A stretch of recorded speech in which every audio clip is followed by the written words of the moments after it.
Hello friends, बहुत बहुत स्वागत है आप सभी का। हम लोग आज पढ़ेंगे फिर तुगलक वंश के बारे में। तो थोड़ा सा जो है पिछली बातों को हम जो है बता दें कि जो है खिलजी वंश तक हम लोग पढ़ चुके हैं। और खिलजी वंश में हम देखे थे अंतिम शासक जो था कुतुबुद्दीन मुबारक खिलजी। मुबारक खिलजी से शायद 2 पॉइंट हमने छोड़ दिया था, ध्यान नहीं आया था, तो एक दो पॉइंट हम बता दे रहे हैं। मुबारक खिलजी,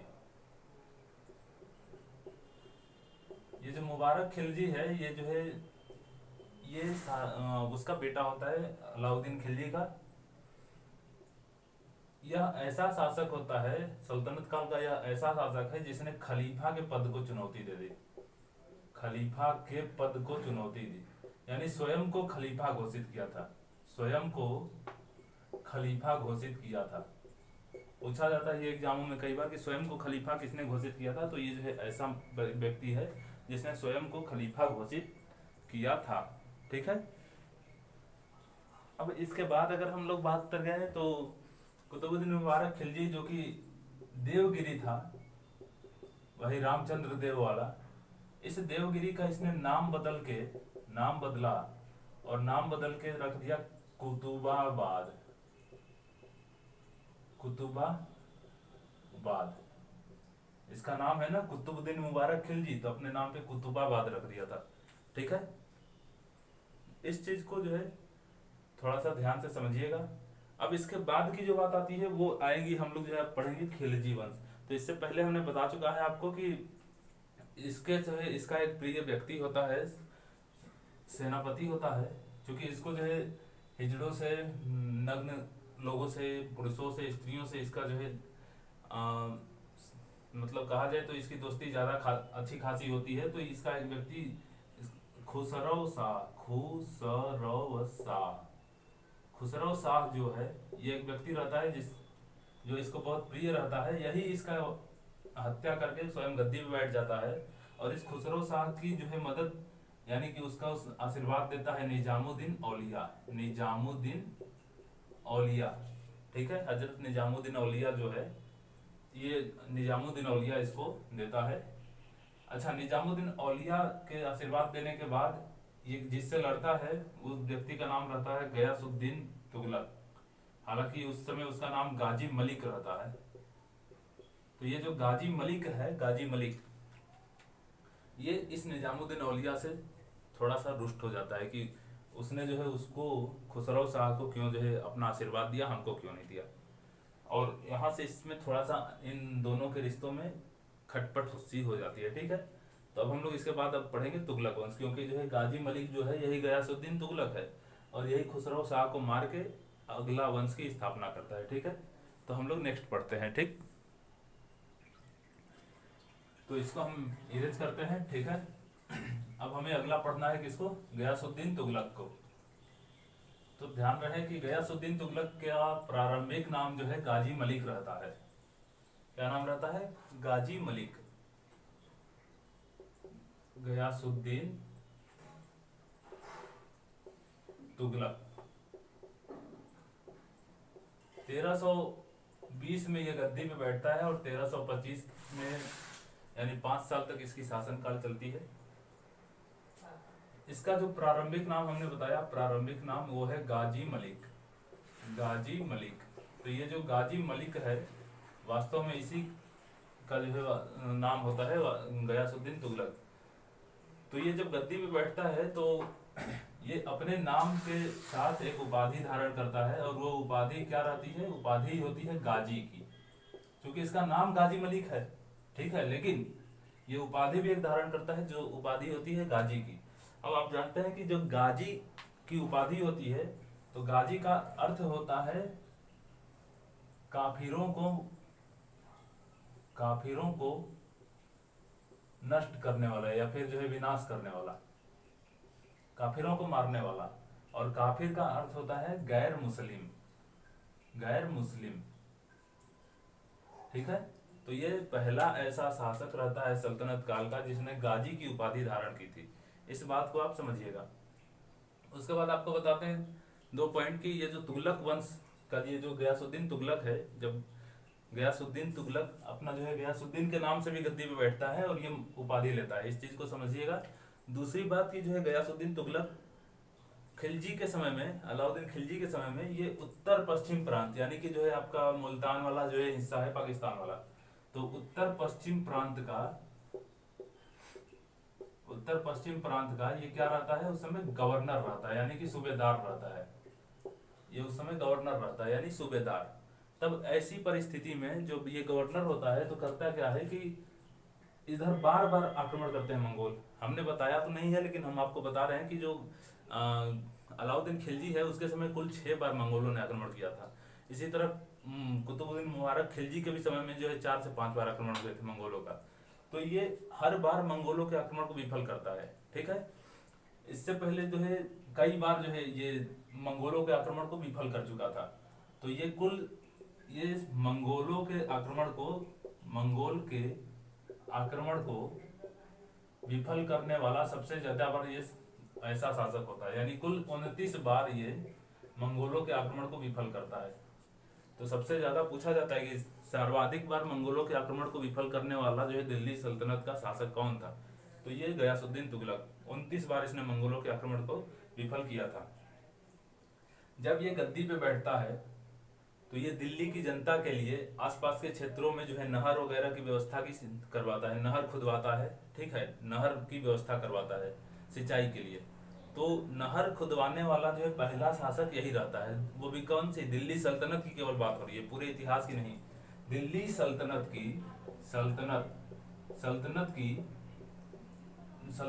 का पहला शासक जो कि नहरों को बनवाया था, ठीक है। तो नहरों को बनवाया इसने जो है, ठीक। उसके बाद जो ये आपका जो है खिलजी है, क्या नाम है भाई उसका, जलालुद्दीन खिलजी।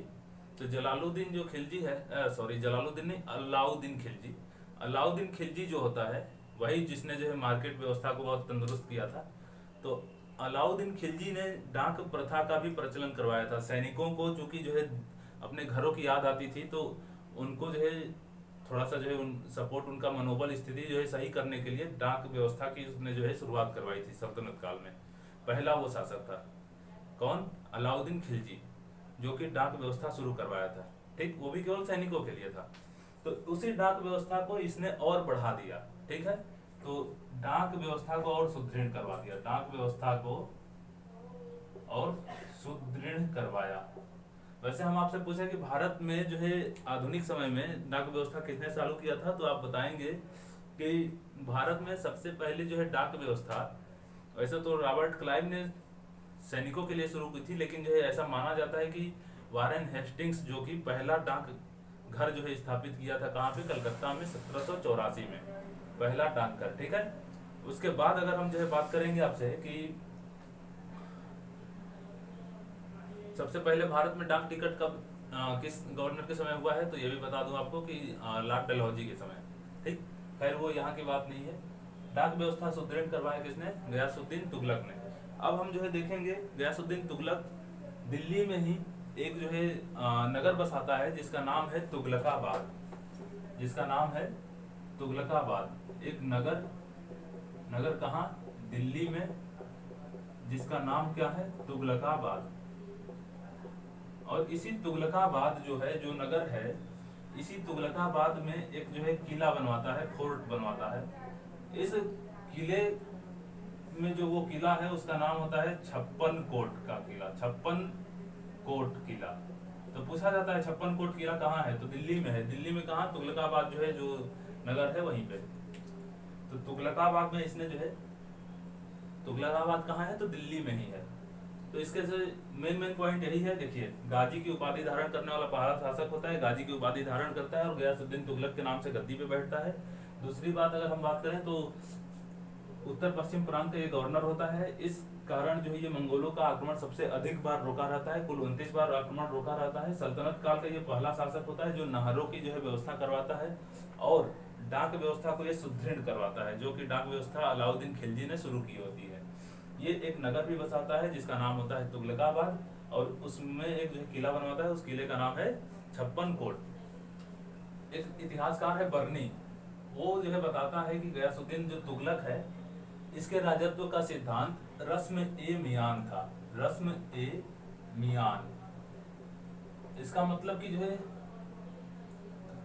रस्म ए मियान जो है राजत्व का सिद्धांत, मतलब समझिए कि राजत्व का सिद्धांत जो है होता क्या है। तो हमने जो है बताया है कि बलबन के राजत्व का सिद्धांत रक्त और लौह की नीति थी। इसी तरह से इसके राजत्व का सिद्धांत रस्म ए मियान था। रस्म ए मियान का मतलब कि जो है ज्यादा कठोर और ज्यादा नरमी के बीच में संतुलन बनाए रखना, ठीक है। अब होता क्या है कि ये जो है जब गद्दी पे बैठता है तो बहुत छोटे छोटे कई सारे जो है प्रदेशों को जीत के अपने दिल्ली सल्तनत में मिला लेता है। बहुत सारे अभियान करता है, गुजरात अभियान, वारंगल अभियान, ठीक है। उसके बाद से मालवा वगैरह सब जो है बहुत सारा इस 5-6 साल के जो है टेन्योर में करता है। इसके समय में एक विद्रोह होता है बंगाल में। तो उस बंगाल के विद्रोह को ये दबाने के लिए अपनी सेना के साथ चल देता है बंगाल में। अब बंगाल में जब ये पहुंचता है, मतलब पहुंचने वाला होता है, तो इधर निजामुद्दीन औलिया इसके बेटे को, जो कि इसका बेटा जो है जूना खान, आगे चल के इसको मोहम्मद बिन तुगलक कहा जाएगा, तो इसके बेटे जूना खान को जिन निजामुद्दीन औलिया भड़काता है, कहता है कि तुम अगला शासक बनने वाले हो, बहुत जल्द तुम्हारे पिता जो है, क्योंकि इसका जो है हमने शुरुआत में ही बताया था कि निजामुद्दीन औलिया के साथ जो है रिश्ते सही नहीं होते हैं। निजामुद्दीन औलिया खुसरो शाह को जो है दिया होता है आशीर्वाद। तब इस परिस्थिति में जो है ये निजामुद्दीन औलिया भड़काता रहता है किसको, मोहम्मद बिन तुगलक को। बहुत सारे इतिहासकार ऐसा लिखते हैं, बहुत सारे इतिहासकार कहते हैं कि नहीं, वो केवल उसके आने वाली जो है भविष्य के बारे में जो है बताता है, उसके भविष्य को देखता है। लेकिन खैर बात जो भी हो, निजामुद्दीन औलिया जूना खान को ऐसा सब बताता है कि तुम राजा बनोगे, तुम अगला राजा बनने वाले हो, ऐसा ऐसा। तो ये बात पता चल जाती है जब बंगाल के दौरे पर रहता है कौन, गयासुद्दीन तुगलक। ये बात जब उसको पता चल जाती है कि निजामुद्दीन औलिया जो है भड़का रहा है जूना खान को, तो जूना खान को भड़काने के क्रम में जो है ये गयासुद्दीन तुगलक एक खबर भेजवाता है अमीर खुसरो के पास और कहता है कि तुम निजामुद्दीन औलिया से बोल दो कि वो जो है संभल जाए, सुधर जाए और मेरे आने से पहले दिल्ली को छोड़ के चला जाए। तो निजामुद्दीन औलिया उसी समय एक वर्ड बोलता है, हुनूज दिल्ली दूर अस्त।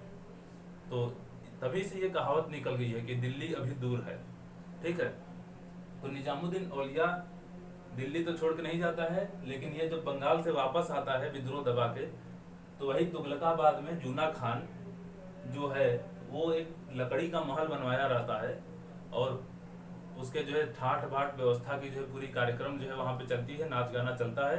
अचानक कहते हैं लोग कि आंधी तूफान आता है, बिजली गिरता है, उसमें जो है लकड़ी के जो महल हैं वो गिर जाते हैं और उसके नीचे जो है ये सुल्तान दब के मर जाता है। तो खैर जो भी हो, जब ये बंगाल विद्रोह को दबा के जो है वापस आता है, विद्रोह को कुचल के, तो उस क्रम में उसके स्वागत के लिए जूना खान जो है यानी मोहम्मद बिन तुगलक, वो तुगलकाबाद में, ठीक है, तुगलकाबाद में भी अफगानपुर एक जगह होता है, तो तुगलकाबाद में एक लकड़ी का महल बनवाता है। उसी महल में जो है रात के समय विश्राम करते हुए उसी महल में गयासुद्दीन तुगलक की दब जाने के कारण, उस महल के गिरने से दब जाने के कारण उसकी मृत्यु हो जाती है। इसका यहाँ पे सेवा समाप्त हो जाता है। अब अगली शासक हम लोग को पढ़ना है वो है मोहम्मद बिन तुगलक, ठीक है। तो फिर आगे बढ़ते हैं। अगला जो शासक आएगा जूना खान, यानी जूना खान को हम लोग जो है पढ़ेंगे मोहम्मद बिन तुगलक के नाम से, क्योंकि मोहम्मद बिन तुगलक के बचपन का नाम होता है जूना खान। तो ये जो जूना खान है, इसके बारे में हम लोग जब बात करते हैं तो एक चीज आप ध्यान रखिएगा कि ये जो है पूरे दिल्ली सल्तनत क्या, पूरे जो है आधुनिक बोल रहा हूँ, मध्य युगीन भारत का पूरा जो है जितने भी शासक होते हैं सबसे ज्यादा पढ़ा लिखा शासक ये है, ठीक है। इसको लगभग हर क्षेत्र में पारंगत हासिल होता है। तो ये शासक का नाम क्या है, मोहम्मद बिन तुगलक। मोहम्मद बिन तुगलक। इसका शासन काल वही 1325 से बैठेगा और 1351 तक जो है थोड़ा सा लंबा शासन काल इसका चलता है। तो इस बात को आप समझिएगा कि जब ये गद्दी पे बैठता है तो जूना खान इसका बचपन का नाम होता है। इसके बचपन का नाम जो होता है वो जूना खान होता है। केवल पॉइंट टू पॉइंट हम बता रहे हैं क्योंकि ये एग्जाम की दृष्टि से बहुत ही ज्यादा जो है इम्पोर्टेंट है। नहीं तो डिटेल में जो है बाद में हम लोग इसको पढ़ लेंगे। अभी आप केवल इस पॉइंट को ही याद रख लीजिए, 2 से 3 बार वीडियो बीच बीच में 1 हफ्ता बाद देख लिया करिएगा, इससे याद हो जाएंगे सारी चीजें, ठीक है। तो ये जो है जब गद्दी पे बैठता है तो अल मुजाहिदीन मोहम्मद बिन के नाम से गद्दी पे बैठता है, तो वही उसका नाम शॉर्ट में मोहम्मद बिन तुगलक बोला जाता है। अब अगर हम बात करें तो हमने बोला कि ये सबसे ज्यादा पढ़ा लिखा था, सर्वाधिक पढ़ा लिखा यानी साक्षर, सबसे ज्यादा पढ़ा लिखा शासक था, एक बात समझिएगा। दूसरा बात कि ये ऐसा शासक था जो बड़े से बड़े पोस्ट के लिए, बड़े से बड़े पोस्ट के लिए किसी भी छोटे से छोटे आदमी को भी उसकी योग्यता के आधार पे जो है पोस्ट दे सकता था। ये ऐसा पहला शासक था, ठीक है। आगे जो है अगर हम बात करें तो मोहम्मद बिन तुगलक पूरे सल्तनत काल में ऐसा शासक है जिसका प्रांत सर्वाधिक मतलब जिसका जो है राज्य क्षेत्र सर्वाधिक भागों में बटा था, सबसे ज्यादा जो है क्षेत्रों में फैला था। इसका जो है कुल 23 प्रांतों पे शासन था, 23 प्रांत, यानी प्रांत मतलब आज के समय में हम लोग स्टेट ले सकते हैं।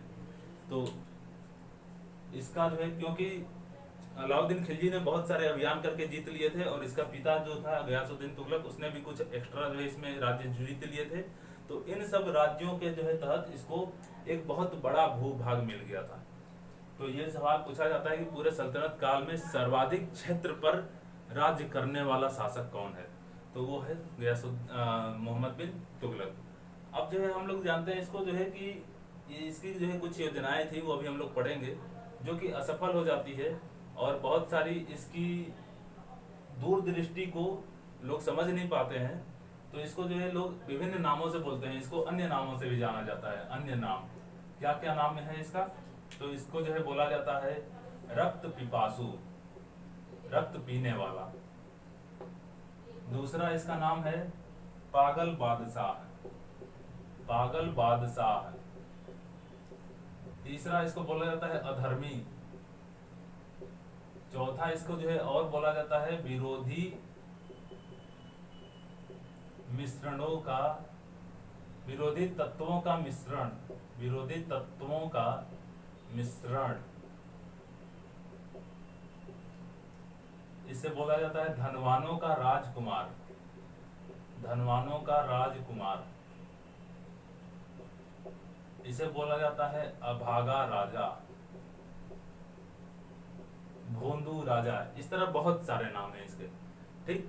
तो आप इन सब चीजों को समझिएगा कि इसके इतने नाम क्यों पड़े हैं। हम आगे अभी जो है जब इसकी बातों को समझाएंगे कि इसने क्या क्या किया था, तो वो आप समझ जाएंगे कि अच्छा इस कारण जो है इसका नाम जो है पागल बादशाह पड़ा होगा, ठीक है। तो इसको इरेज करते हैं हम, तो हम इसको इरेज करने, ये नाम हम छोड़ देते हैं, भी एक्सप्लेन कर देंगे कि क्यों जो है इसको ऐसा बोला जाता है। बाकी दूसरे साइड हम इसकी कामों को बताते हैं। तो होता क्या है कि ये बहुत ही अच्छा सेनापति भी होता है, तो अपने पिता के समय में इसको अच्छा सैनिक होने के कारण उलूग खां की उपाधि दी गई जाती है। उलूग खां, उलूग खां की उपाधि उसे ही मिलती है जो सर्वश्रेष्ठ जो है सेनापति होता था। जैसे उलूग खां की उपाधि बलबन को भी मिली थी, ठीक है। कब? नासिरुद्दीन महमूद ने दिया था उलूग की उपाधि, हमने पढ़ाया है पिछली वीडियो में। तो ये उलूग खां की इसको उपाधि मिलती है। ये ऐसा जो है शासक होता है, ये ऐसा पहला शासक है जो कि हिंदुओं के त्योहारों में, हिंदुओं के त्योहारों में जैसे होली, दिवाली आदि में जो है भाग लेता है। तो इसे इन्हीं कारणों के कारण इसको इस नाम से बुलाया जाता है, विरोधी तत्वों का मिश्रण। यानी इसके में जो है बहुत सारे जो है गुण हैं, मतलब विरोधी तत्व है, ये मुस्लिम भी है और हिंदू का जो है सबका गुण जो है इसके में शामिल है, तो इसलिए इसको विरोधी तत्वों का मिश्रण। और कुछ इतिहासकार इसीलिए इसको अधर्मी शासक भी बोलते हैं कि ये जो है होली के में जाके होली भी खेलता है, जबकि इस्लाम में होली का जो है रंग जो है लोग जो है कहते हैं कि उसको जो है बैन किया गया है, यानी कि वो मान्यता जो है उसको नहीं मिलती है, ठीक है। तो इस्लाम धर्म में जो है जो मुस्लिम लोग होते हैं वो रंग को वर्जित मानते हैं, लेकिन ये जो है होली वगैरह खेलता था, इसलिए इसको अधर्मी और विरोधी तत्वों का मिश्रण कहा जाता था। अब इसके अगले बात में अगर हम जो है करें कि मोहम्मद बिन तुगलक, एक जो है अभिलेख है राजमुंदरी, आंध्र प्रदेश में पड़ता है राजमुंदरी। राजमुंद्री अभिलेख। तो इस राजमुंद्री अभिलेख में इसको दुनिया का खान बोला गया है, दुनिया का खान, दुनिया का एकमात्र खान कहिए, दुनिया का खान। ये जो है इसको किसको बोला गया है? मोहम्मद बिन तुगलक को। खान क्या होती है? एक सबसे बड़ी पोस्ट होती थी, ठीक है, जो कि आज के समय में लोग टाइटल यूज करते हैं, लेकिन खान वास्तव में जो है उस समय पोस्ट हुआ करती थी। कैसा पोस्ट होता था? सबसे पहले अश्वरोही हुआ करते थे, जो अश्व पे जो है चलते थे। अश्वरोही से बनता था सर ए खेल, सर ए खेल से जो है अगला पोस्ट आता था सिपह सलार, सिपह सलार, सिपह सलार से अगली पोस्ट आती थी निकल के अमीर, अमीर से अगली पोस्ट निकल के आती थी, मतलब इस रैंक वाइज है, ये सबसे छोटा, उससे बड़ा, उससे बड़ा, ऐसे। अमीर के बाद जो है आता था मलिक, और मलिक के बाद सबसे ज्यादा जो है बड़ा पोस्ट जो था वो था खान, ठीक है। तो ये जो है इस क्रम में चलता था। अब जो है अगर हम लोग देखें तो इसके जो है योजनाओं के बारे में बात करते हैं। ये अपने जीवन काल में मुख्य रूप से 4 योजनाएं जो है चलाता है, और चारों असफल हो जाता है, चारों योजनाएं असफल हो जाती है। इसलिए उस चारों योजनाओं के असफल होने के कारण इसको असफलताओं का बादशाह भी कहा जाता है। असफलताओं का बादशाह भी कहा जाता है, ठीक है। देख रहे हैं कितना नाम है। तो कौन सी वो 4 योजनाएं हैं, कैसे असफल हो जाती है, चलिए उस पर बात करते हैं। तो सबसे पहली योजना के बारे में बात करते हैं। इसकी सबसे पहली योजना जो होती है वो राजधानी परिवर्तन,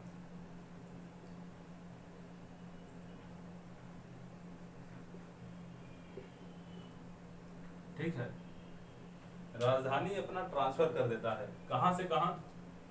दिल्ली से जो है ये अपना राजधानी बदल के कर देता है वही देवगिरी, दिल्ली से देवगिरी। देवगिरी महाराष्ट्र में पड़ता है, दिल्ली आप समझ रहे हैं, दिल्ली लगभग ये 1500 किलोमीटर या 1600 किलोमीटर की दूरी होती है। तो इस देवगिरी का उस समय जो है नाम ये रख देता है, कुतुबाबाद नाम रहता है, जो कि कुतुबुद्दीन मुबारक खिलजी ने रखा था। लेकिन उसी कुतुबाबाद को ये जो है बदल के रख देता है दौलताबाद, दौलताबाद। और इस दौलताबाद को नाम रख के और दिल्ली से दौलताबाद ये अपनी राजधानी बना देता है, ठीक है। तो ये जो है जब अपनी राजधानी बनाता है, तकरीबन वो जो है डेट बहुत सारे इतिहासकार अलग अलग बताते हैं, ये 26 से 27 वाली जो है समय है कि लगभग 26 से 27 में इसने जो है अपनी ये काम जो है किया था, ठीक है। तो ये जो है दौलताबाद जब राजधानी बनाता है तो होता क्या है, 1500 किलोमीटर दूर गर्मी में ही बोल देता है सबको कि दिल्ली से सब लोग उठ के, जितने लोग हैं सब चलेंगे कहाँ? दौलताबाद, वहीं पे रहना है। अब ऐसा क्यों किया करता है? क्योंकि कई सारे इतिहासकार कहते हैं दौलताबाद ये जो होता है उसके पूरे साम्राज्य के बीचों बीच आता है, तो वहां से वो जो है क्या करता है कि जो है नियंत्रण रखना चाहता है। कुछ इतिहासकार कहते हैं कि दौलताबाद इसलिए रखा क्योंकि मंगोलों का बार बार आक्रमण हो रहा था, तो दिल्ली नजदीक थी उधर पश्चिमी प्रांत से, इसलिए जो है अपनी राजधानी को सेव करने के लिए इसने दौलताबाद कर दिया। बहुत सारे इतिहासकार बहुत तरह की बातें करते हैं, खैर जो भी बात रहा हो, सुल्तान ने जो भी सोचा हो, ठीक है, इसने दिल्ली से अपनी राजधानी दौलताबाद कर दी। दौलताबाद करने के बाद ये जब 1 साल वहां रह जाता है, हालांकि रास्ते में बहुत सारे लोग मर जाते हैं, रास्ते में भाई 1500 किलोमीटर की दूरी पैदल आना है, कितनी गर्भवती महिलाएं होती हैं, कितनी छोटे बच्चे होते हैं, सबको जो है यातायात का साधन भी नहीं दिया जाता है, जो बैलगाड़ी वगैरह घोड़े होते थे, सबको पैदल आना था, बहुत सारे जो जनता थी, तो बहुत उसमें जो है ज्यादा लोग जो है लगभग मर जाते हैं रास्ते में ही, भूख प्यास और जो है चलने के क्रम में। तो ऐसी परिस्थितियों में जब इसकी जनता वहां जाती है, जब दौलताबाद में रहते हैं, तो लोग इससे जो है रुष्ट हो जाते हैं। लोगों का जो है ये मनो स्थिति जब भांप लेता है कि लोग हमसे रुष्ट हैं और खुश नहीं हैं, तो ये जो है फिर वापस जो है दिल्ली पहुंचता है, कहता है चलो वापस यहाँ से दिल्ली चला जाए। और दूसरा कारण इसका इतिहासकार ये बताते हैं कि इसको बहुत जल्दी ये पता चल जाता है 1 से 2 सालों में कि दौलताबाद से रह के हम दिल्ली मतलब अपनी उत्तरी जो है भारत की, अपने साम्राज्य की रक्षा नहीं कर पाएंगे, इसलिए ये दौलताबाद से वापस पुनः दिल्ली जाता है। बात जो भी हो, इसने दिल्ली से दौलताबाद किया यानी देवगिरी, और देवगिरी से फिर इसने राजधानी कहाँ बदल दी? दिल्ली। इस क्रम में बहुत सारे लोग जो है क्या थे, बहुत सारे लोग मर गए फिर से वापस जाने के क्रम में। बहुत सारे लोग तो जो है रास्ते में ही अपना कहीं रह के अपना गुजारा बसारा करने लगे। ठीक है, तो इसी क्रम में इसको जो है लोग पागल बादशाह कहने लगे कि ये एकदम पागल है, बेवकूफ है, रक्त पिपासु है, रक्त चूस रहा है। तो रक्त पिपासु इसी क्रम में इसको जो है कहा जाने लगा। ठीक है, तो राजधानी परिवर्तन के क्रम में एक ही पॉइंट याद रखना है, इसने अपनी राजधानी कहाँ से कहाँ बदली थी। इसने अपनी राजधानी बदली थी दिल्ली से दौलताबाद। ठीक है, दौलताबाद को उस समय दौलताबाद है, वर्तमान में देवगिरी। ठीक है, देवगिरी। तो ये 1500 किलोमीटर जो है लगभग दूरी को बताइए कोई ऐसे चलवाता है। इसने जो है कहा चलो उठ के, अब लोगों ने चल दिया। तो अब जो है आगे अगर हम लोग बात करें तो दूसरी इसकी जो योजना थी वो ये थी कि गंगा और जमुना वाले दोआब क्षेत्र में, दोआब क्षेत्र में कर वृद्धि, दोआब क्षेत्र में टैक्स जो है टैक्स की वृद्धि कर लेता है। दोआब जो क्षेत्र है, एक मिनट रुकिए। तो होता क्या है कि गंगा वाले दोआब क्षेत्र में, दोआब मतलब गंगा यमुना के बीच की जो उपजाऊ भूमि है, उसमें ये कर वृद्धि यानी टैक्स जो है बढ़ा देता है। कितना परसेंट? तो लगभग 5 से 10% टैक्स ये बढ़ा देता है। करता तो ये सही काम है, क्योंकि जो है राजधानी परिवर्तन करने के क्रम में जो है एक बार जो है राजधानी वहां ले जाना, फिर वहां जो है सबको बसाना, उसके बाद वापस लाना, दिल्ली में सबको बसाना, इस क्रम में बहुत सारे पैसे जो है खर्च हो जाते हैं। तो इस पैसे को वसूलने का जो है वो सोचता है कि जो क्षेत्र ज्यादा उपजाऊ है वहां से 5-10% बढ़ा लिया जाए। जितना लोग टैक्स दे रहे हैं उससे 5-10% ज्यादा दे देंगे, क्या करना है। तो उसने सही सोचा था, 5 से 10% टैक्स उसने बढ़ाया। लेकिन जिस साल ये जो है टैक्स बढ़ाता है, 27 से 28 की समय है वो, उसी साल अकाल पड़ जाती है, जबरदस्त अकाल पड़ती है। अकाल पड़ती है लेकिन फिर भी इसके अधिकारियों द्वारा जो वसूली होती है टैक्स की वो जबरी की जाती है, मार पीट के की जाती है। कई सारे लोग जो है एकदम त्रस्त हो जाते हैं। घरी कर, चराई कर, जो चराई कर दुधारू पशुओं पे लगता था वो भी जो है जबरी वसूला जाता है।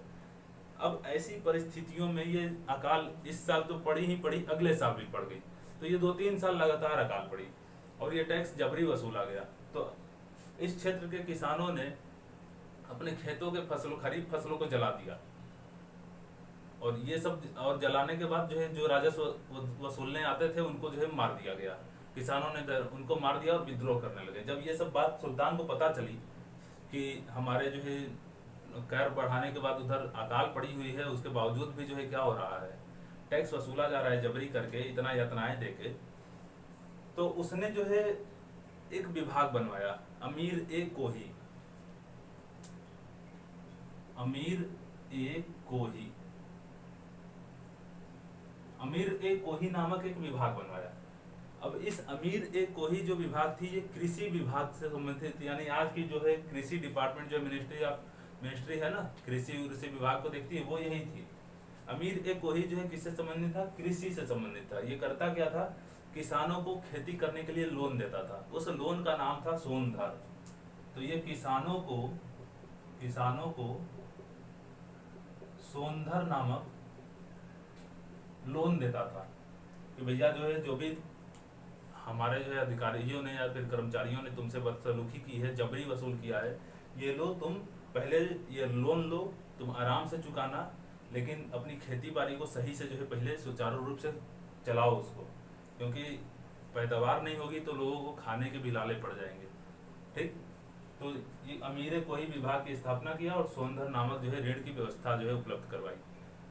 अब किसान जो कि एकदम त्रस्त हो गए थे 2-3 सालों से, उन्होंने जो है इस लोन को उठाया, बहुत जो भर भर के उठाया और अपनी कर्जे उर्जे के रूप में चुकाना शुरू कर दिया। उन्होंने खेती में जो है ज़्यादा लगाया ही नहीं इसको।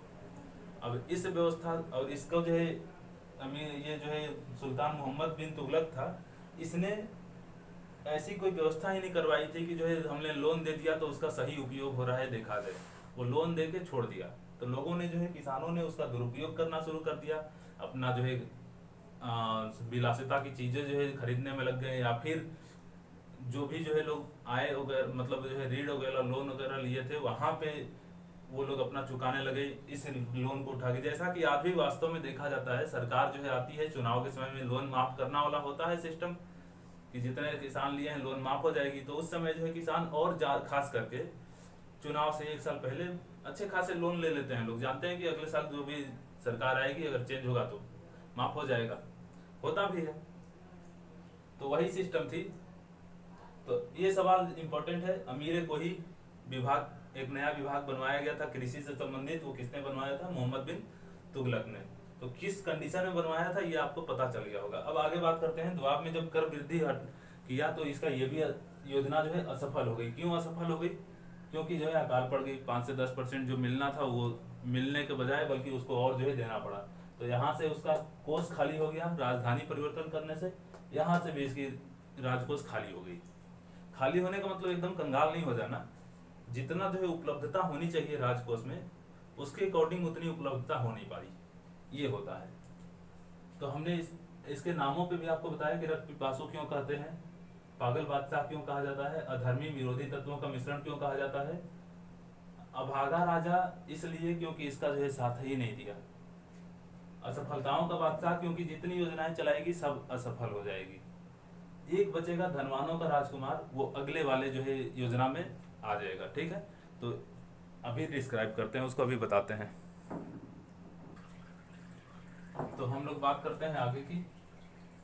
2 अभियान तो हमने देखा, 2 और अभियान है। वैसे बहुत सारे बुक में 5 अभियान दिए जाते हैं कि 5 अभियान इसने जो है चलवाए थे।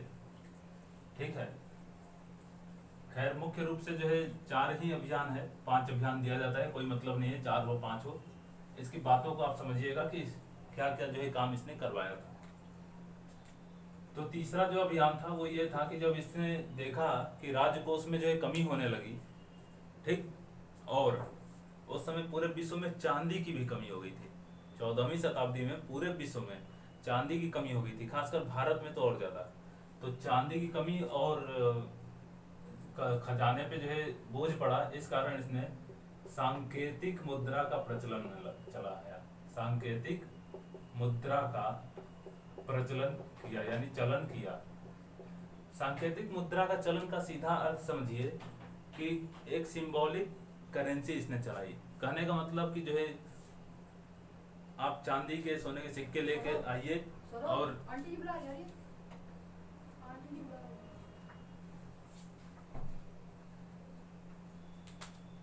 चांदी के और सोने के सिक्के जो है इसने चांदी और सोने के सिक्के को क्या करवाया था कि बोला था अपने प्रजा से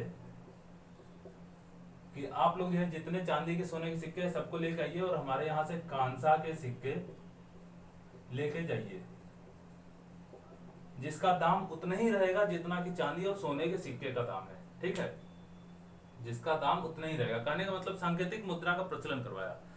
अब कोई बेवकूफ है इतना, जैसे कि 50,000 का हम सोना दे दें और हमको एक लोहा का जो है मिल जाए उस पर 50,000 लिख के, तो हम मान जाएंगे कि उसका दाम उतना ही होगा।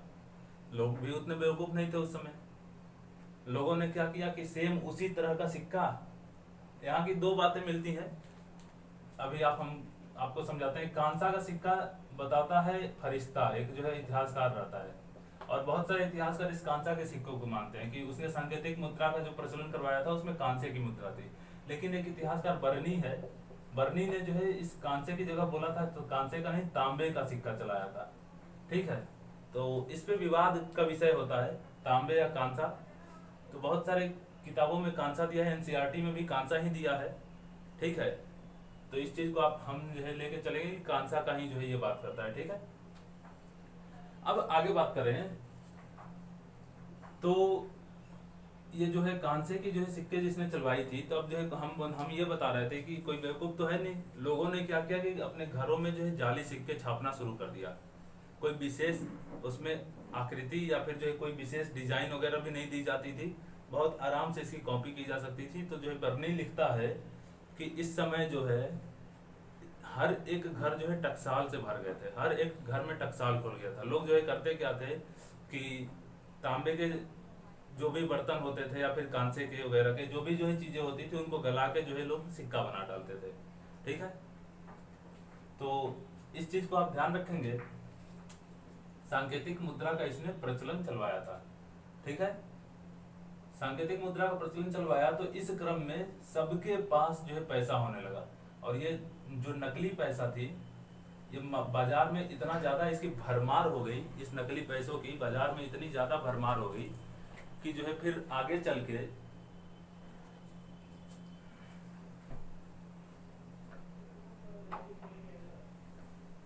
ठीक है, फिर आगे चल के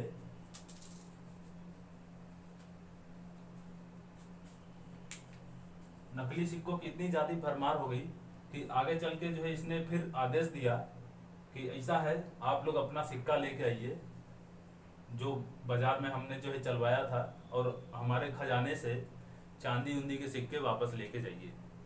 ठीक है, तो ऐसी जो है करने से बहुत सारे लोगों ने, जिन्होंने जाली सिक्के एकदम हूबहू छापे थे जो पकड़ में नहीं आ सके, उन्होंने जो है बहुत ही ज्यादा जो है पैसा वसूला किससे, सुल्तान से।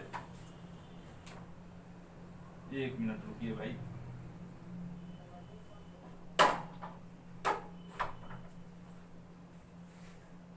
हाँ हाँ, बार बार हवा से दरवाजा खुल जा रहा है। तो उन्होंने सुल्तान से बहुत ही ज्यादा जो है पैसा वसूल किया।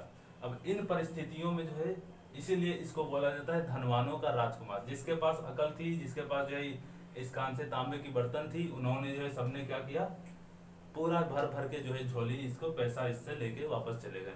तो इस सांकेतिक मुद्रा के प्रचलन में क्या हुआ था कि एक सांकेतिक मुद्रा चलाया था जिसका दाम वास्तविक चांदी या सोने के सिक्कों के बराबर हुआ करती थी।